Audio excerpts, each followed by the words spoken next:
The cabin lights flickered as the silence of cruising altitude was shattered by screams. In an instant, the sound of panic swallowed the airplane. Passengers shrieked, children cried, and people ducked beneath their seats as masked men stormed the aisles with weapons raised. A chilling command echoed in broken English, threatening lives if anyone moved. The atmosphere thickened with fear. Some froze, some begged, some prayed. But in the midst of that chaos, the pilot's sharp eyes noticed one thing.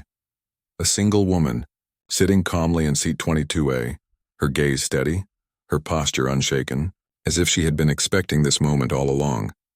Before we dive deeper, if you believe in kindness, second chances, and the extraordinary courage that lives inside ordinary people, please take a moment to like, comment, share, and subscribe to our channel Legends Off History.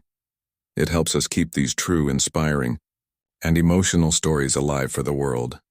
The terrorists forced the crew to the floor, shouting commands that turned every second into a lifetime. The pilot, unable to intervene directly from the cockpit, had his eyes fixed through the security monitor on that woman in row 22A. While others trembled, her hands remained steady on her lap. She was not frozen by fear. She was waiting. There was something about her demeanor. The subtle way her chest rose and measured breaths, the way her eyes calculated every detail, that separated her from the helpless passengers around her. Her name was Alina Rahman. To most on that plane, she was just another traveler, a 32-year-old woman with a plain navy sweater, hair tied back, and a book tucked away in her carry-on. Nobody knew her story. Nobody knew what the shadows of her past had carved inside her. Nobody knew that she had once worn a uniform, that she had once trained not just to survive fear but to stand inside it. She had been out of service for years, living a quiet life, retreating from a world that had demanded too much from her spirit. She never told strangers that she had been a special forces operative. She never told anyone how she had seen her comrades fall, and she never told anyone that she had sworn never to fight again. But fate has a way of calling back those who try to step away. And that day, aboard Flight 719, fate called louder than ever. The terrorists moved with precision, announcing their demands over the intercom. Their leader, a tall, gaunt man with a scar across his cheek, spoke of vengeance, of making the world remember their names. Passengers sobbed, clutching loved ones, holding hands, whispering final prayers. The air was suffocating, thick with despair. Every second that passed chipped away at hope. Yet the pilot, still monitoring, saw Alina's calmness not as apathy but as a storm quietly gathering. Inside, however, she was at war with herself. Memories she had tried to bury clawed their way back. The sound of gunfire in faraway deserts, the smell of burning rubble, the cries of civilians, and they all rushed into her mind. She had promised herself she was done with this life, done with violence, but here she was, confronted by innocent lives trapped in a cage of terror. The silence of her conscience broke into a single truth. If she didn't act, people would die. And she had not trained her whole life just to sit by. Her first move was not physical but mental. She began observing everything. The way one terrorist adjusted his grip too often, showing nerves. The way another's eyes darted toward the cockpit every few seconds, revealing his fixation. The leader's voice, steady but growing sharper each time a passenger whimpered, a sign of fraying patience. Alina logged every weakness, every habit, every chance. Hours stretched painfully. The terrorists barked orders, demanding fuel and safe passage. The cabin grew colder, fear settling like ice into the bones of every passenger. A mother held her child so tightly the boy whimpered in muffled sobs. An elderly man whispered prayers, his fingers trembling over rosary beads. Yet in the center of it all sat Alina, breathing, waiting, studying.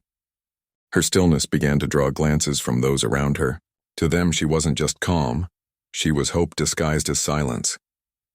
And then the moment came. One of the terrorists turned his back too long while threatening a flight attendant. The leader shouted at another to tie down a passenger who had fainted. In that narrow window, Alina moved. Quick as lightning, her hand shot forward, seizing the nearest attacker's weapon with such precision that the entire cabin gasped. In a blur, she disarmed him, using the gun's own weight to strike his jaw, sending him sprawling into the aisle. Chaos erupted. The leader screamed, but before he could fire, Alina was already on him, tackling him with a force no one expected from someone who had looked so ordinary moments ago. Her training flowed back like muscle memory, each move deliberate, efficient, unstoppable. She wasn't fighting out of anger. She was fighting to save. Every motion was calculated to end the threat without unnecessary harm. The cabin exploded with screams, shouts, and prayers, but amid the storm, passengers saw something they would never forget. One woman, unarmed just minutes before, standing like a shield between death and survival. Her courage lit a fire in others. A few passengers rose to help, emboldened by her defiance. Together they overpowered the remaining hijackers. The tide had turned. When the last terrorist was restrained, silence fell again, but this time it was not fear. It was disbelief. It was awe. Dozens of lives had been saved because one woman chose calm over panic, action over despair. The pilot, still watching through the cockpit monitors, whispered a single word to himself. Extraordinary. When the plane finally landed and security stormed aboard, the world would learn her name. Alina Rahman. News outlets would call her the guardian of Flight 719. Families she had saved would weep as they hugged her, strangers would cheer, and nations would speak of her bravery. But in her heart she would carry something quieter. She had not just saved others, she had saved herself, reminding her spirit of the strength she thought she had lost forever. And so the pilot was right. Her next move stunned the world, not because she fought like a soldier, but because she chose to be more than her past, more than her fear. She became a reminder that sometimes, in the darkest places, the calmest soul can change the fate of many. If this story touched your heart, please like, share, comment, and subscribe to Legends Off History. It means more than you know and helps us bring stories of real courage and hidden strength to life. Special request to comment. What would you have done if you were sitting on that plane?